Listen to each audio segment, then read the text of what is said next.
Chief commissioner of state taxes Babu Ahmad IAS ఉద్యోగులను వేధిస్తున్నారు అని, వేధింపులంటే పదోన్నతులు ఇవ్వకుండా, వాళ్ళకి రావాల్సినటువంటి బెనిఫిట్స్ ఇవ్వకుండా ఉద్యోగులను తీవ్ర మానసిక క్షోభకు గురి చేస్తున్నారు అని చెప్పి ఉద్యోగులు ఏకంగా ఆంధ్రప్రదేశ్ హైకోర్టులో పిటిషన్ వేస్తే దాన్ని విచారించినటువంటి గౌరవనీయులైన జస్టిస్ భట్టు దేవానంద్ గారి బెంచు చాలా కీలకమైన వ్యాఖ్యలు ప్రభుత్వాన్ని ఉద్దేశించి, ఇటు ఐఏఎస్ అధికారులను ఉద్దేశించి చేసింది.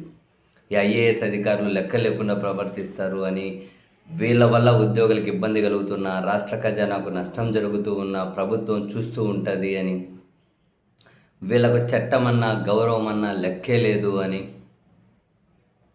ఇటువంటి అధికారుల విషయంలో ఉదాసీనంగా వ్యవహరించలేము అని, బాబు అహ్మద్ లాంటి ఐఏఎస్ అధికారులు ఏమీ ఉచితంగా సేవ చేయడం లేదు, వాళ్ళు సోషల్ సర్వీస్ చేయడం లేదని, 1వ తేదీ వస్తే టక్కున పింఛన్ శాలరీ తీసుకుంటారు అని, రాష్ట్ర విభజన తర్వాత ఉద్యోగులందరూ చాలా ఇబ్బందులు పడుతూ ఉన్న ఈ ఐఏఎస్ అధికారులు మాత్రం ఏముంది, శనివారం ఆదివారం వచ్చిందంటే విమానాలు ఎక్కి వాళ్ళ ప్లేస్లకు వాళ్ళు వెళ్ళిపోతారు అని, మాకే కనుక అధికారం ఉండింటే ఈ బాబు అహ్మద్ని ఇప్పటికిప్పుడు తక్షణమే సస్పెండ్ చేసేవాళ్ళము అని, ఇప్పటికైనా ఈయన మీద వచ్చినటువంటి ఆరోపణల మీద విచారణ చేసి అవి నిజమని తేలితే తక్షణమేనను విధుల నుంచే తొలగించాలి, డిస్మిస్, విధుల నుంచే తొలగించాలి అని చెప్పి కేంద్రానికి మేము సిఫారసు చేస్తాము అని ఆంధ్రప్రదేశ్ హైకోర్టు చాలా సీరియస్ అయింది అని, ఈ మేరకు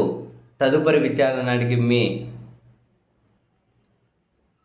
అభిప్రాయం ఏంటి అన్నది ఒక కౌంటర్ దాఖలు చేయమని చెప్పి ప్రభుత్వానికి ఆదేశించుకుంటూ విచారణ వాయిదా వేసింది అని ఈరోజు పత్రికల్లో ప్రధాన కథనాలు చూడగానే టక్కున మనకు అనిపించేది, మరి ఈ మొత్తాన్ని ఒక ఐఏఎస్ అధికారి వరకే పరిమితం చేయాలా? మరి ఒక ఐఏఎస్ అధికారి ఇంత ఉదాసీనంగా వ్యవహరిస్తూ ఉంటే వ్యవస్థ, ప్రభుత్వమేమీ అక్కడితో ఆగిపోవడం లేదు కదా. పైన మరికొందరు అధికారులు ఉంటారు, చీఫ్ సెక్రటరీ ఉంటారు, ముఖ్యమంత్రి కార్యాలయం ఉంటుంది, కాన్సర్న్ మినిస్టర్స్ ఉంటారు. మరి వీళ్ళందరూ ఏం చేస్తూ ఉన్నారు? ఇది ఒక ఐఏఎస్ అధికారి వైఫల్యంగానే చూడాలా, మొత్తం ప్రభుత్వ వైఫల్యంగానే చూడాలా? ఇంత సీరియస్ వ్యాఖ్యలు ఒక ఐఏఎస్ అధికారిని ఉద్దేశించి ఆంధ్రప్రదేశ్ హైకోర్టు చేసినట్లుగా చూడాలా, మొత్తం ప్రభుత్వాన్ని ఉద్దేశించి చేసినట్లుగా చూడాలా?